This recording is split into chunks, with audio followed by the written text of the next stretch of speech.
গাধা ভাই, ও গাধা ভাই, একটু দাঁড়াও না প্লিজ। গাধা ভাই প্লিজ দাঁড়াও না।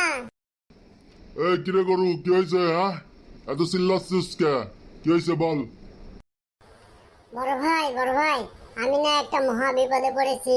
তুমি যদি এই বিপদ থেকে উদ্ধার না করো তাহলে আমি খুব সমস্যায় পড়ে যাব। আমার না খুব সমস্যা করছে। গৃহস্থ আমার সারাদিন কাজ করায়, আবার মাঠে নিয়ে যায়, মাঠে নিয়ে সারাদিন রোদের মধ্যে হাল চাষ করায়। আমার শরীরের অবস্থা দেখছো না, হাড্ডি গুড্ডি ছাড়া আমার শরীরে আর কিছুই নাই। ও এই কথা, তাহলে শোন, তোর একটা বুদ্ধি দিচ্ছি। তুই তো গরু, তোর মাথা বড় খালি গোবর। তো আমি একটা তোর বুদ্ধি দিচ্ছি, এই বুদ্ধি মোতাবেক কাজ করবি। গৃহস্থ আর তোর দিয়ে কোনো কাজ করাবে না। দেখিস না আমার শরীর স্বাস্থ্য কত সুন্দর হয়েছে। আমি খাই দাই ঘুমাই, আর ওই 6 মাস পরে কোনে একদিন টিপ মারা লাগে। ওই হাটের থেকে ফসল আসে 6 মাস পর, ওই হাটে ওই ফসল নিয়ে যায় হাটে বিক্রি করে আসি। দেখ না আমার শরীর কত ভালো। তো বুদ্ধি করে চলতে হবে, ঠিক আছে? আমি তোর বুদ্ধি দিচ্ছি। তুই এক কাজ করবি, তুই আজকে রাতে খাওয়া দাওয়া করবি না, মরার মতো পড়ে থাকবি, জাবর টাবর কাটবি না। গৃহস্থ এসে মনে করবে যে তোর শরীর খারাপ, আর তোর দিয়ে কোনো কাজ করাবে না, ঠিক আছে? হ্যাঁ ঠিক আছে বড় ভাই, ঠিক আছে। আপনি তো ভালোই বুদ্ধি দিচ্ছেন। ঠিক আছে, এটাই হবে। ওকে। কি ব্যাপার, দেখছি গরুটা শরীর খারাপ নাকি? হ্যাঁ, কিছু তো খাইটাই নাই, জাবরও কাটছে না। না, গরুটার তো শরীর খারাপ হয়েছে।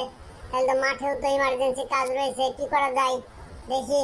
এদিকে গাধারা তো ভালো আছে, ঠিক আছে।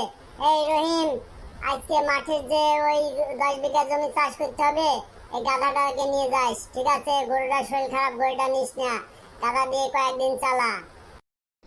হ্যাঁ, গৃহস্থ কি বললো? আমার দিয়ে এখন কাজ করাবে? আমি তো মহাবিপদে পড়লাম এই গরুর বুদ্ধি দিয়ে। আমি তো মহাবিপদে পড়ে গেলাম। এই জন্য তো কাউকে ভালো বুদ্ধি দিতে নাই। হ্যাঁ, এখন তো আমার মহাবিপদ দেখতেছি। যাক, গরুর থেকে গাধাই ভালো। গাধা দিয়ে অনেক, আজ 10-15 দিন কাজ করাচ্ছি তো গাধা সেই কাজে পটু। গাধার শরীর স্বাস্থ্য ভালো আছে। এখন থেকে গাধা দিয়ে সারা বছর কাজ করাবো।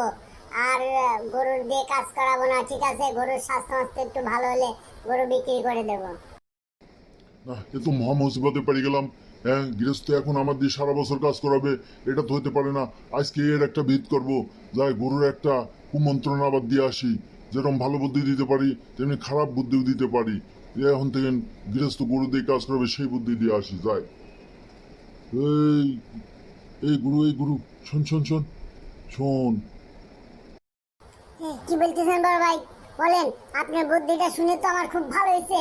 আমার সেই জোশ লাগতেছে, আমার শরীর স্বাস্থ্য ভালো হয়ে গেছে।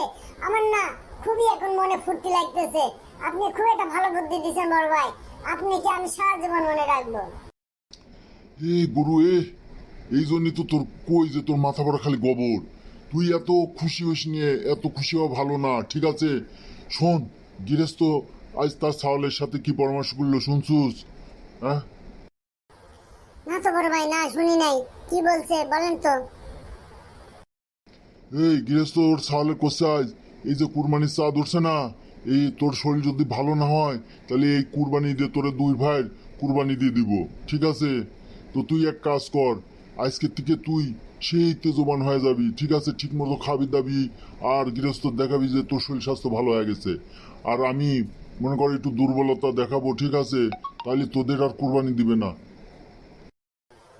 বাহ বাহ বাহ বাহ, এই না হলে বড় ভাই। সবসময় বলি যে এই জন্য বড় ভাই আমার খুব উপকার করে। বড় ভাই বুদ্ধি না থাকলে তো আমাদের 2 ভাই এখন পান নাশ হয়ে যেত। এই জন্য সারা জীবন বড় ভাই আপনি বুদ্ধি মোতাবেক আমরা চলাফেরা করব। আমাদের পরিশ্রম হয় একটু হোক, তাও তো কুরবানি করবে না। আপনি যে বুদ্ধি দিচ্ছেন বড় ভাই, এর জন্য আপনাকে অনেক অনেক ধন্যবাদ। সুপ্রিয় দর্শক মন্ডলী, আপনারা দেখলেন গরু, গাধা এবং আমি গৃহস্থ, এই 3 চরিত্রের একটি সুন্দর কমেডি একটা ভিডিও। সুপ্রিয় দর্শক মন্ডলী, আপনারা যদি এ ধরনের ফানি ভিডিও নিয়মিত দেখতে চান অবশ্যই চ্যানেলটা সাবস্ক্রাইব করে রাখবেন, লাইক শেয়ার কমেন্ট করবেন, আর বেশি বেশি করে শেয়ার করে প্রিয়জনদের মধ্যে দেখার সুযোগ করে দিবেন। সবাইকে জানাই ধন্যবাদ। সবাই আমাদের চ্যানেলটা সাবস্ক্রাইব করবেন, বেশি বেশি করে শেয়ার করবেন। দর্শক মণ্ডলী, আমাদের ভিডিওটা যদি আপনাদের ভালো লাগে অবশ্যই চ্যানেলটা সাবস্ক্রাইব করবেন এবং পরবর্তী ভিডিও দেখার অপেক্ষায় থাকবেন। আমাদের নিয়মিত ভিডিও আপলোড হবে, আপনারা সবাই ভিডিওগুলো বেশি বেশি করে দেখবেন, বেশি বেশি করে লাইক শেয়ার কমেন্টস করবেন এবং বেশি বেশি করে শেয়ার করে অন্যদের দেখার সুযোগ করে দিবেন। ধন্যবাদ।